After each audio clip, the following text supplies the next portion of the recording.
Why can't the government just print more money and make everyone rich? It sounds like a dream solution to poverty and economic problems.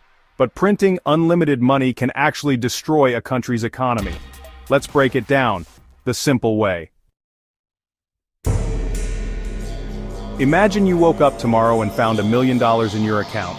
Not just you, but everyone in the country. Sounds amazing, right?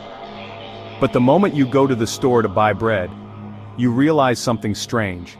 It's no longer $2, it's $200.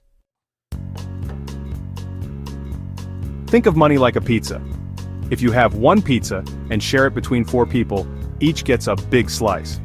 But if you cut it into 100 slices and still give it to the same 4 people, everyone gets a smaller, thinner slice. That's what happens when more money is printed. Each dollar's value shrinks. Here's a cool fact. The US dollar isn't backed by gold anymore. It's backed by trust in the government and the strength of the economy. Print too much, and that trust disappears. So, remember, money isn't just paper, it's value, and value has to be earned. If you found this video helpful, hit like and follow for more simple answers to big questions.